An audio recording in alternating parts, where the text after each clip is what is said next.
going to be a bright, sunshiny day, yes? By right of consciousness, by right of thought and focus, it will be a bright year, yes? Do you believe it? Have you already seen it? Have you been breathing it?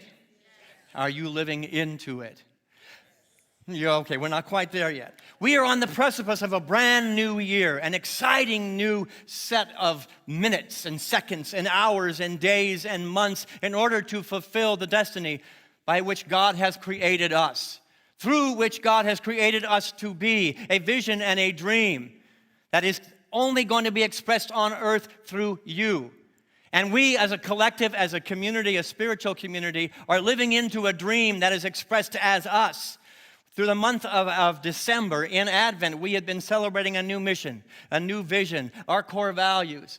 And we've gotten to the place where now action has to take place. Rubber has to meet the road, yes? We're excited, we're full of enthusiasm, and where the questions begin to emerge. As trepidation emerges, what now? Anybody ever ask that question? What now? What is mine to do? Or maybe the better question, what is mine to let go of? Questions are holy. Questions are good, yes? What do questions lead us to? I want to hear, that's not rhetorical. What do questions lead you to?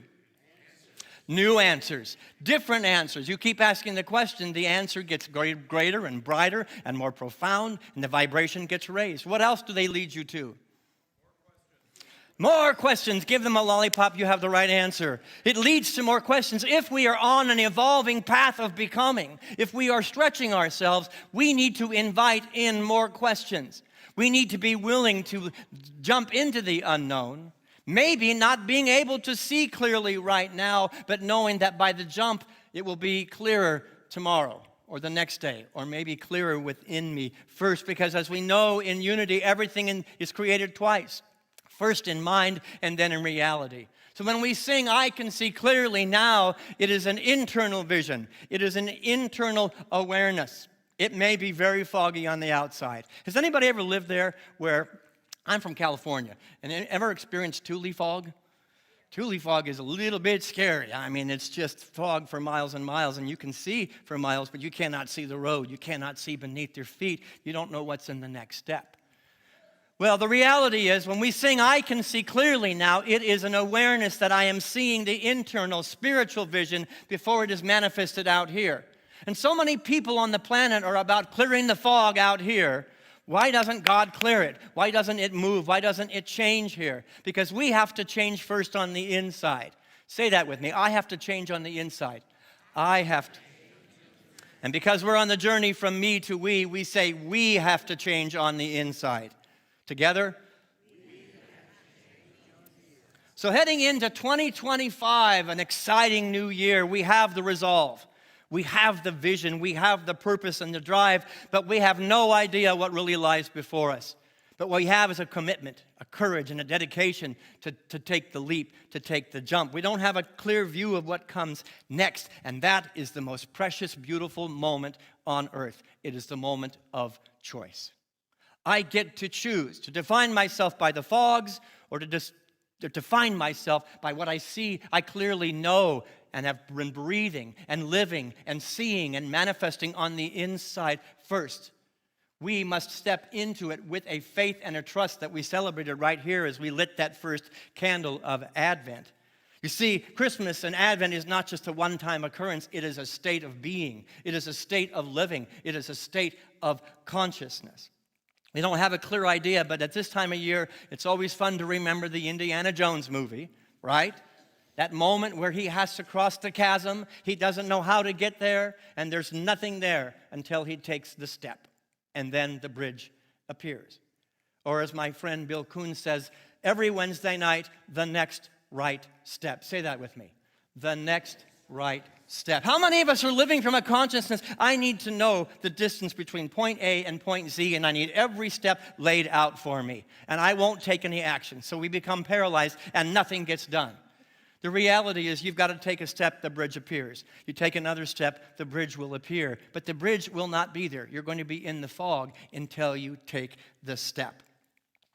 The Christ essence that we have realized during the season of Advent will reveal unto us what that next step will be. We don't need Indiana Jones to do it. We don't need any special powers. It's just the innate power of how we were created. Action begets opportunity. Action is our fifth unity principle. The truth I know is the truth that I demonstrate, and then the bridge will appear.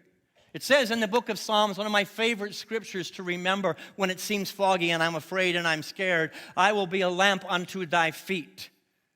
My word will be a lamp unto thy feet, it says in the Psalms. When you are afraid, when it is dark, when you are lonely, I, the Christ that we just celebrated at the holiday season, will be a lamp unto thy feet. In biblical times, the only light they had, it was pretty darn dark. There were no street lights, was a candle on the end of their sandal. And that candle would only reveal the next right step. Oh, darn. You know, and I find that the distance between point A and Z is hardly ever a straight line. It looks like this. But if I can trust that innate light that we discovered and recognized and celebrated at the holiday as a light, I will take the next step in faith, knowing that that which is unclear will be clear, and then the next, and the next, and the next. Living into the vision and the dream of what life requires of us takes what? Not rhetorical again. What does it take from us to take that journey? Call it out. Courage. I heard somebody say pain. I like faith. Faith is good. Trust, vision, determination, all that is good and holy, all those powers within you that have recognized the light have to be cultivated. They have to be moving and stirring and firing on all cylinders for us to make the journey across the chasm and certainly to make the next step. Today's topic is whatever it takes. Say that with me. Whatever it takes. Whatever it takes to take the next right step. Whatever it takes to change at depth. Whatever it takes to become all that God would have you be. Whatever it takes. Now, do we really believe that? When we're asking those questions, what is mine to do? Whatever it takes. Maybe not. Maybe I'll do this, but not that far. I cannot stretch. I'm saying 2025 is a year of stretching. It is a year of becoming. It is a year of throwing your arms open wide to the universe, saying, whatever it takes, I will be there. I will meet you. I will take the steps and courageously confront any dragon and demon on my hero's journey. Anybody face a dragon before? Return to that mountain because 2025 is going to have dragons as well. And 2025 is also going to have treasure in those deep, dark caves as you dig to the truest essence of who you are meant to be. That light will guide you into the cave, into the dragon that you will confront with all the bravery that you need so that you can claim the treasure of your next iteration of being. And we are doing that as a collective.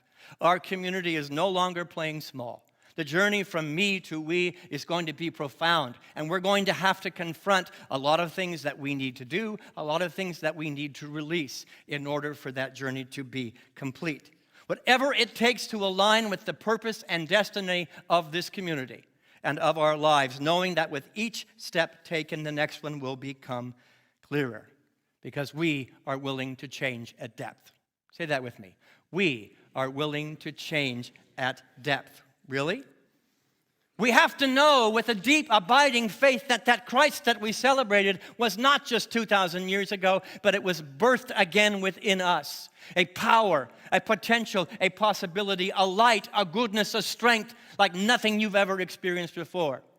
The hero has to take the step to discover the new iteration, the new chapter. The hero has to move. And when we move the universe, we take one step towards God, God takes 1,000 steps towards us. Call it whatever you want. Call it the cosmos, call it the universe, call it Fred, call it God. I don't care what you call it, but you invite it in by taking the step. And when we call upon that divine nature, we are empowered to persevere when challenges show up. And they're going to show up. There's a thing called chemicalization in Unity. You put new information in, and everything that is unlike that new information comes up and says, really? Are you really resolved? Which is why so many people quit their New Year's resolutions halfway through January. The gym felt good on December 31st. Doesn't feel so good now because I'm not really committed to being healthy. And the same is true spiritually. I'm really not committed to being spiritually more of myself. And so all the stuff comes up. It has to go somewhere, and drip by drip, new thought welcomes confronting the old thoughts. So when I say what it is we have to let go of, that's a very real thing. And so many of us don't want to give up anything. Well, you can stay stagnant and not grow. But that which served you at one point may no longer serve you. That which served our community at one point may no longer be necessary for our becoming, for our stretching, and for our living. You know, many of you know I played baseball. And I was never a great baseball player, but I sure loved the game, and I got better and better and better. They used to call me Plow Horse because I ran like I was pulling a plow behind me. Now, I was a pretty good hitter. I could really hit, but in order to beat out anything I hit, I had to really dig, and that's what the coach would tell me over and over and over again. I'd be hitting the ball, and then I'd be looking to see where it went. Who's got it? The left fielder, the shortstop, the second baseman, who's got it? And the coach kept telling me over and over and over, keep your eye on first base. And he'd say, Burdick, dig, Plow Horse, dig. And his coaching and his nurturing of me allowed me to run a little faster than maybe was humanly possible for this slow body. He'd say, dig, Burdick, put your head down and dig. There is a still small voice in each and every one of us that's saying the same thing to you right now on the precipice of 2025. And the coach would tell me, I would be so worried about, am I going to make it to second base? Am I going to get to third base? Who's got the ball? That distraction would get me thrown out at first every single time. And I was so slow that the right fielder, if he had a good arm, could throw me out at first base. So I had to learn that principle, my spiritual principle, on the baseball field first. Put my head down, have my resolve, have my strength, and dig. Dig with one goal and one goal only, the next right step, first base. That's all I need to worry about. That's all I need to be concerned about. God will reveal. You take one step towards the universe, it's 1,000 steps coming in. Sometimes I got to second. Never got a triple, I was too slow, but I did hit some home runs. But the reality is you're going to hit home runs, you're going to get hit by a pitch, you're going to walk to first base, you're going to hit it to the shortstop, and the outside external experience does not define you. What defines you and your dream becoming a reality are those who are putting their head down and digging.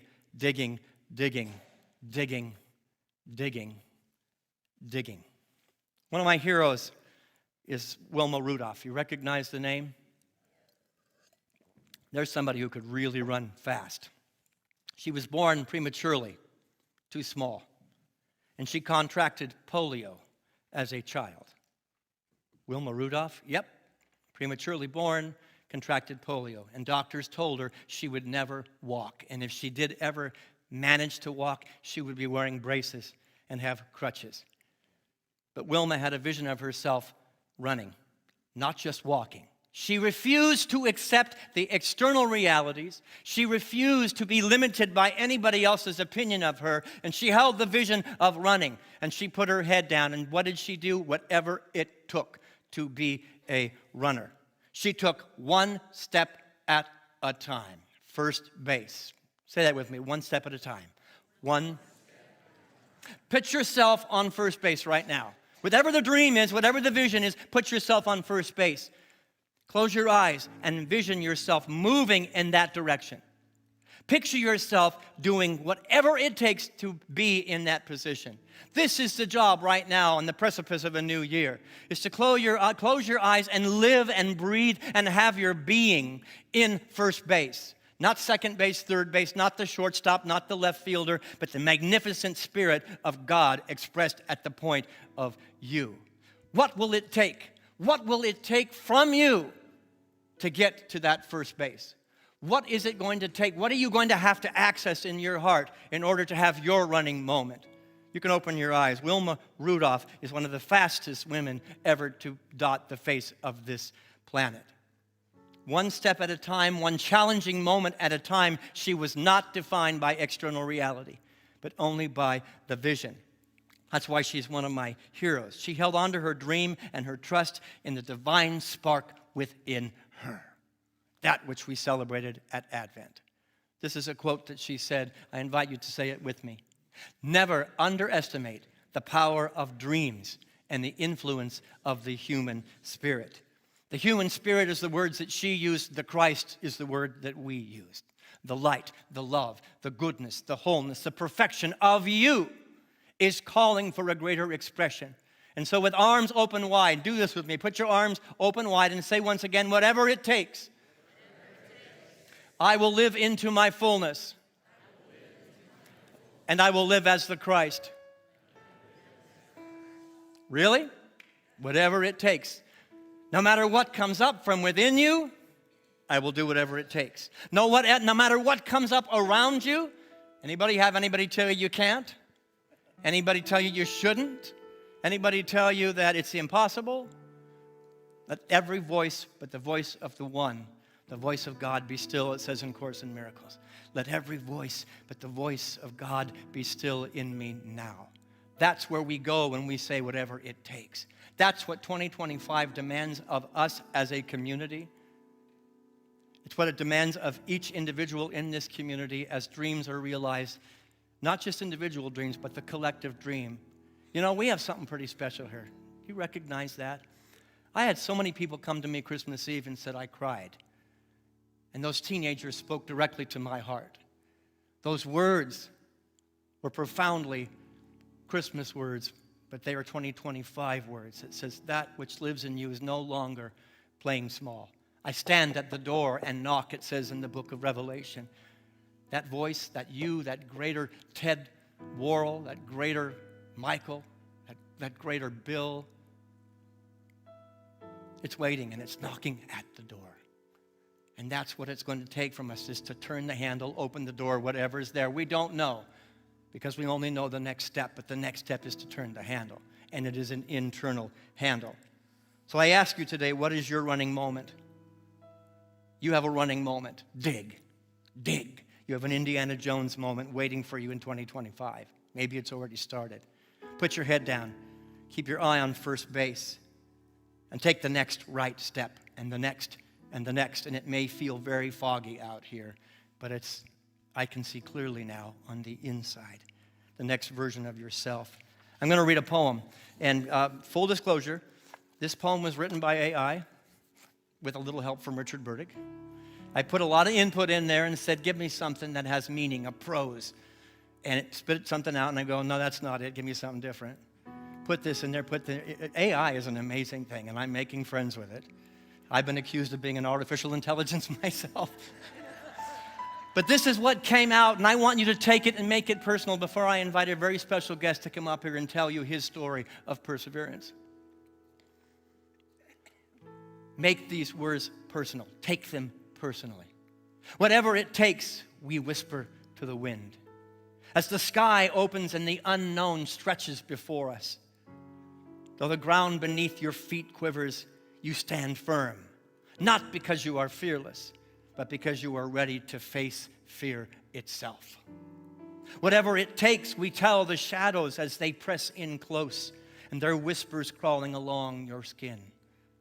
We have met darkness before, and we have learned its secret. It has no power over those who refuse to bow.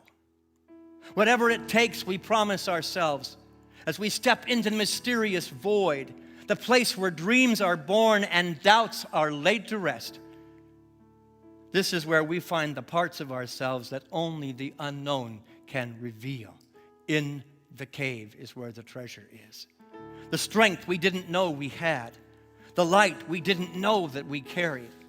Oh, this path may be steep and the way may be uncertain, but whatever it takes, we climb. Say that with me. Whatever it takes, we climb. Carrying any weight upon our shoulders, because we know each step is carving us into something unbreakable, powerful, and beautiful. Whatever it takes, we roar to the storms in front of us. As the winds howl and the rain lashes, we have weathered worse. And every scar is a testament to our perseverance. Whatever it takes, we tell the fire inside of us, fanning it to blaze as a beacon against the darkness. And we leap into the unknown, arms wide, soul open, knowing whatever fate holds, it will teach us. Whatever it takes, we cry to the mountains, Though peaks are sharp and distant and paths of jagged stones, we have no map, no guarantee, but we climb anyway. Each step a defiance of gravity. Anybody see wicked? A defiance of limitation, of opinion, of past experiences. With each breath, we triumph over our doubts. Whatever it takes, we cry to the stars, their light so far at times, so faint yet constant, like our resolve. And we follow the glow, even when the clouds obscure the way. I can see clearly now. The rain is gone. All obstacles are removed, even when the night seems endless. For we know somewhere beyond the horizon, our soul waits to greet us. Whatever it takes, we say to the dream and the vision that flickers in our heart, carrying hope and guarding it like a flame against the winds of despair and opinion. We refuse to let it die because it is ours. With a hand on your heart, say that with me. It is ours. And it is worth everything. This is our vow. This is our truth, our anthem. Whatever it takes, we will persevere together. Whatever it takes, we will persevere. Whatever it takes, we will overcome together.